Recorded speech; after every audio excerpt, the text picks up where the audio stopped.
ان میں سے ایک صحابی کا تذکرہ، ایک جلیل القدر امین امت، السابقون الاولون میں سے چمکتے ہوئے ستارے حضرت ابو عبیدہ بن جراح رضی اللہ تعالی۔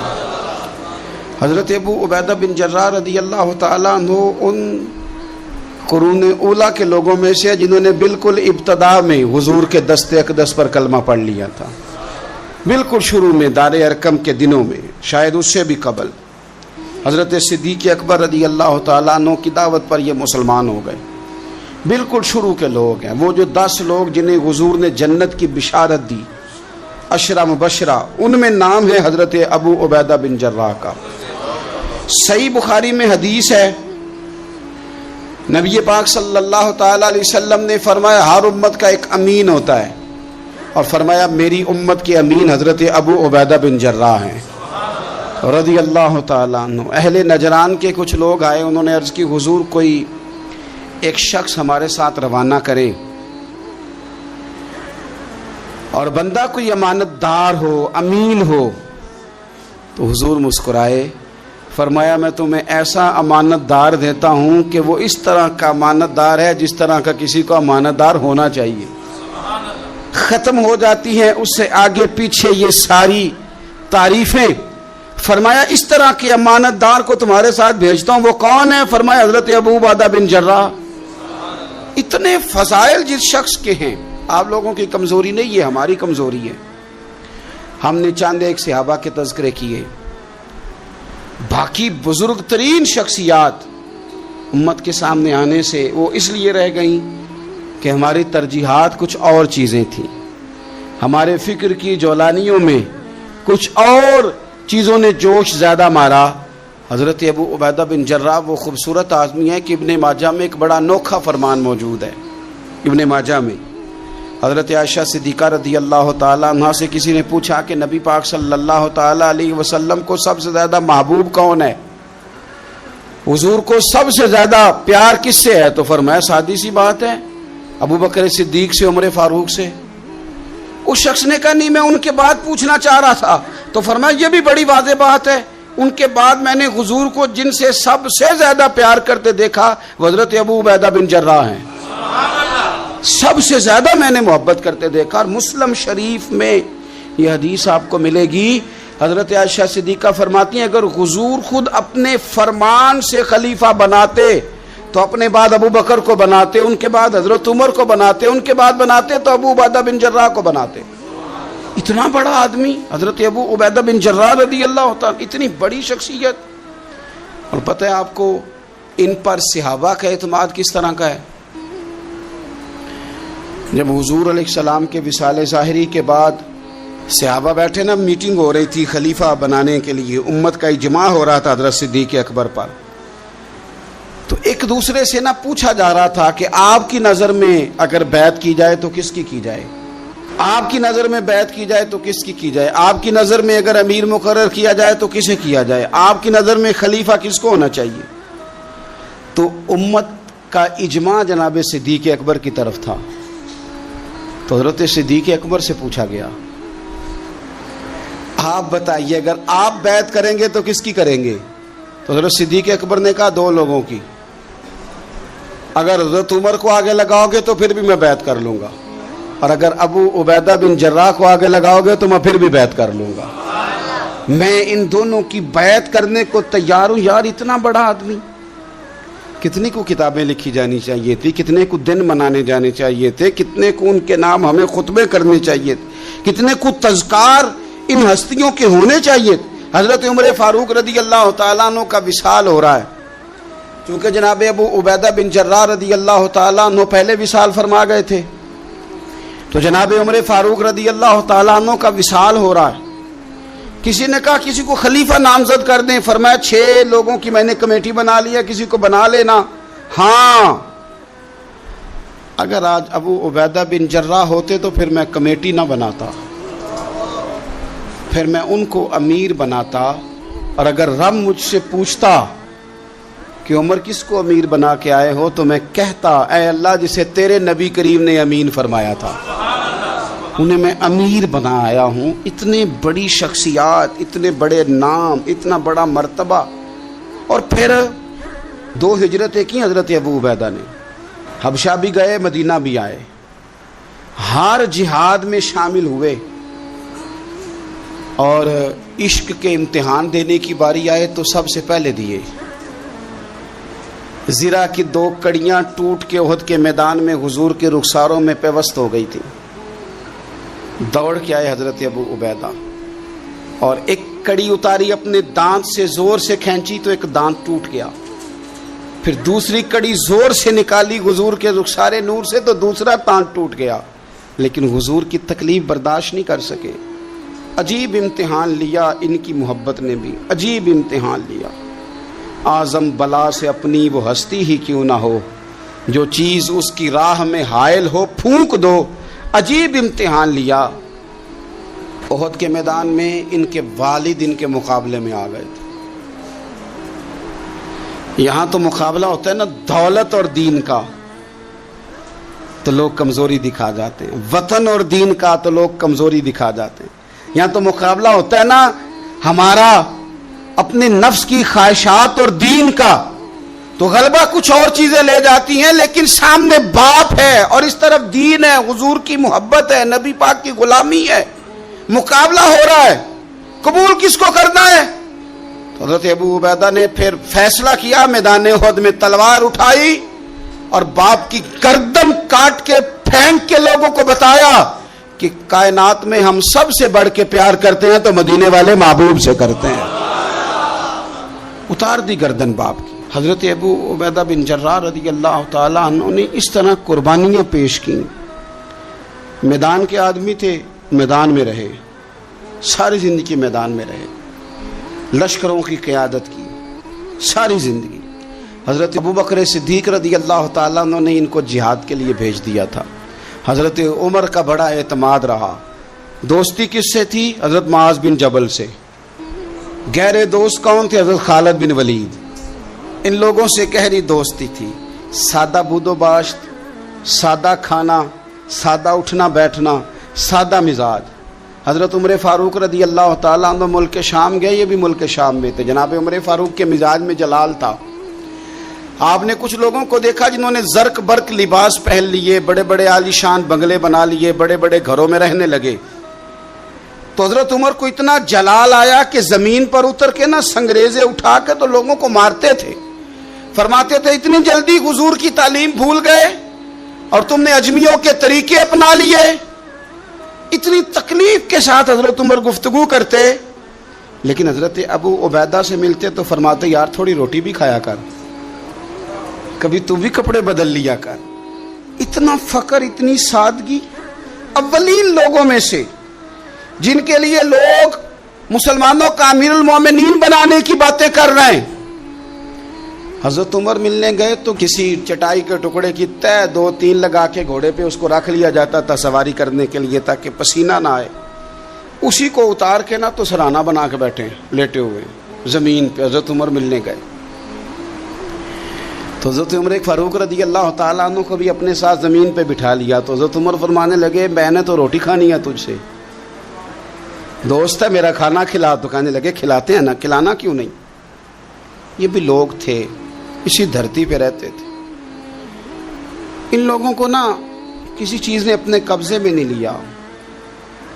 نہ عورتوں کی باتیں انہیں بہلا سکیں، نہ بچوں کی خواہشات کے ہتھے چڑھے، نہ زمانے کی تیز دوڑ میں شامل ہوئے، نہ کسی کہانی کا حصہ بنے، نہ لوگوں کی یہ باتیں کہ دور بدل گیا. کوئی چیز ہیوی نہیں ہوئی، اس لیے کہ انہوں نے فقیری مدینے والے محبوب سے سیکھی تھی. فقر میرے نبی کریم علیہ السلام سے سیکھا تھا. فقر تازہ تھا، ذہن وسیع تھا. حضرت سیدنا عمر نے کہا روٹی کھانی ہے تو تھیلے میں ہاتھ ڈالا، 2 خشک ٹکڑے روٹی کے نکالے اور فرمایا کھا لے. تو حضرت عمر نے پکڑ کے منہ میں رکھے، چبائے اور جناب عمر رو پڑے. فرمانے لگے ہر بندے کو دنیا نے اپنے قبضے میں کر لیا ہے، لیکن ابو عبیدہ تو آج بھی بچا ہوا ہے. دنیا تجھے اپنے جال میں پھنسا نہیں سکی، تو قابو نہیں آیا، تو آج بھی اپنی جگہ پہ قائم ہے. تو وہیں کھڑا ہے جہاں مدینے والے محبوب نے ہمیں کھڑا کیا تھا. تو وہیں کھڑا ہے یار. اتنے حسین آدمی, اتنا بڑا نام, اتنا بڑا قد, اتنا بڑا کردار, اتنا بڑا حسن, ہزاروں کی فوج کے سپہ سالار ہیں. اگر میں کہہ دوں چیف آف آرمی سٹاف ہیں, میرا خیال ہے میری بات غلط نہ ہوگی. اتنی بڑی فوج کے سپہ سالار, اور اس فوج کے سپہ سالار جس میں کئی دفعہ سپاہی بن کے حضرت خالد بن ولید بھی لڑائی کر رہے ہیں. اتنی بڑی فوج کو کمان کرتے ہیں. لباس وہی سادہ, غذا وہی سادہ, انداز وہی. رومی بہت بڑی طاقت سمجھتے تھے اپنے آپ کو. جناب عمر کے زمانے میں ان کے خلاف لشکر کشی ہوئی. امیر کون ہے؟ حضرت ابو عبیدہ. ہاتھ میں تلوار پکڑی, گھوڑے پہ بیٹھے چلے گئے, محاصرہ کر لیا رومیوں کا, گھیر لیا. اب رومیوں نے کچھ تھوڑی سی مزاحمت کرنے کی کوشش کی, باہر آئے, لیکن کچھ بھی نہ ہو سکا, منہ کی کھا کے واپس اندر چلے گئے.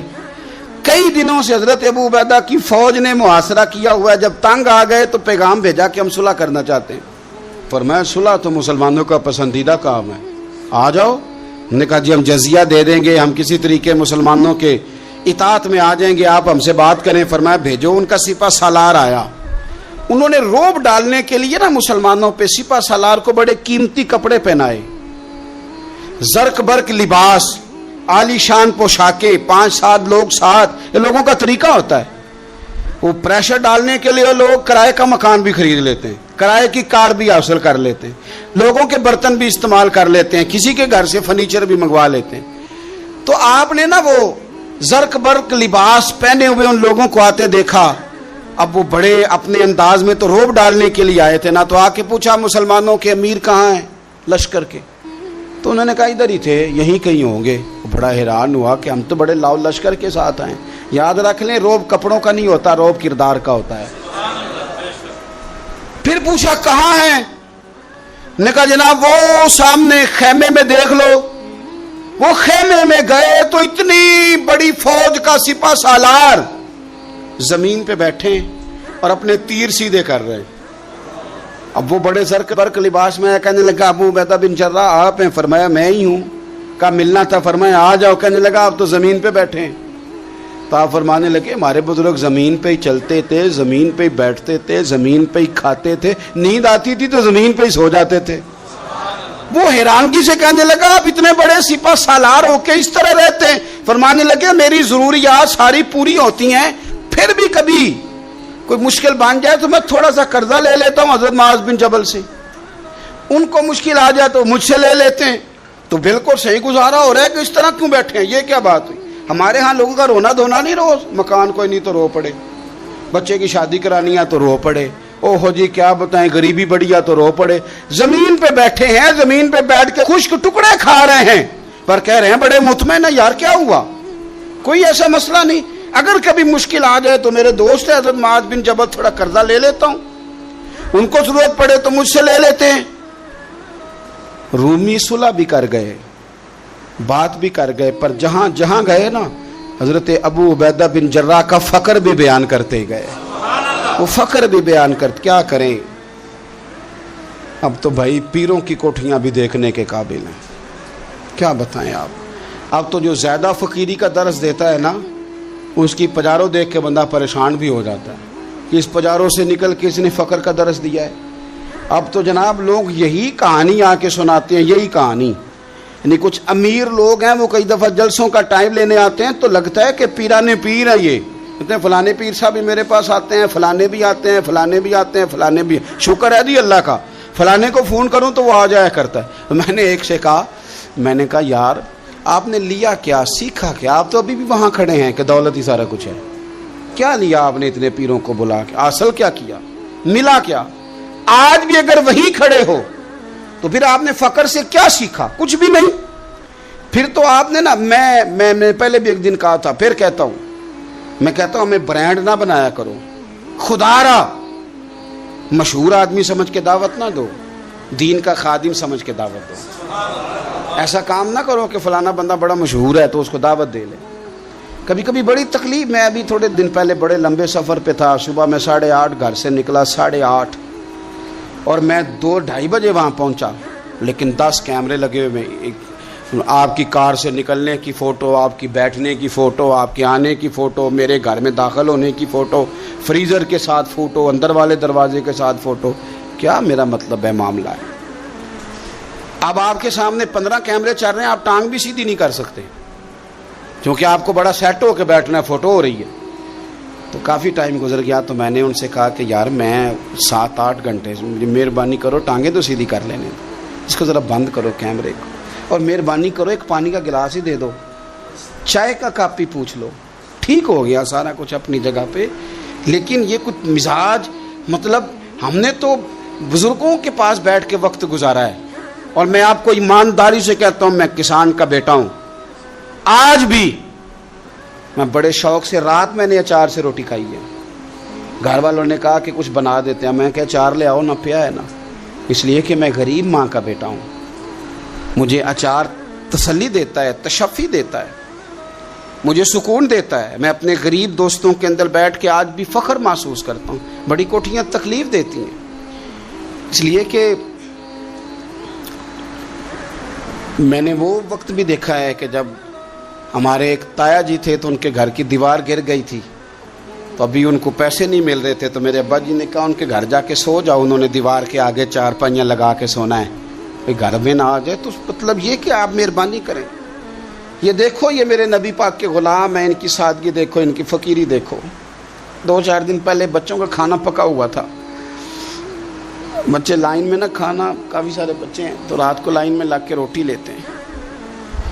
میں بھی لائن میں لگ گیا بچوں کے ساتھ. مجھے کہنے لگے آپ کیوں لائن میں لگے؟ میں نے کہا یہ اپنا وقت یاد آ گیا نا، دل کر رہا ہے. میں نے ان کے لیے نا پلیٹیں بنوائی ہیں، اس کے اندر سالن کی جگہ چٹنی کی جگہ. تو میں نے باورچی سے کہا اسی پلیٹ میں کھانا ڈال کے نا میرے لیے گھر بھیج یار، یہی والی روٹی بھیج، یہی کھانے کو دل کر رہا ہے. یہ آپ کا اصل ہے، یہ آپ کا اصل ہے. مہنگے کپڑے آپ کا اصل نہیں ہوتے، وہ تو برانڈ ہے. اس میں تو آپ بیٹھتے ہیں تکلف سے کہ ان کو سلوٹیں نہ پڑ جائے. اس میں تو آپ کسی سے صحیح طریقے سے سینہ بھی نہیں ملاتے کہ کہیں کو مسئلہ نہ بن جائے. حضرت ابو عبیدہ بن جراح رضی اللہ تعالیٰ عنہ نا اپنے گھر میں بیٹھ کے رو رہے تھے، روتے جا رہے تھے. تو کسی نے کہا کیوں رو رہے ہیں؟ مسند امام احمد بن حنبل میں موجود ہے. فرمانے لگے نبی پاک علیہ السلام نے مجھے ایک دن کہا تھا کہ فتح ہو جائے گی، بڑے بڑے علاقے فتح ہوں گے، تو اپنے آپ کو سنبھال کے رکھنا. 3 خادم تیرے لیے کافی ہیں، ایک جو گھر میں کام کاج کرے، ایک جو تیری خدمت کرے، ایک جو تیرے سفر میں جائے، اور 3 سواریاں تیرے لیے کافی ہیں. زیادہ لوگوں نے بڑے بڑے جانور رکھے ہوتے تھے نا، 3 سواریاں ابو عبیدہ تیرے لیے کافی ہیں. ایک تیرے سفر کے لیے، ایک مال و اسباب اٹھانے کے لیے، ایک تیرے غلام کے لیے. زیادہ مال نہ جمع کرنا. یہ بات کرتے ہوئے رو پڑے. فرمانے لگے ہم لوگ اس جگہ رہ نہیں سکے جہاں حضور نے کھڑا کیا تھا. میرا استبل گھوڑوں سے بھر گیا ہے اور میرے گھر میں غلام بھی زیادہ ہیں.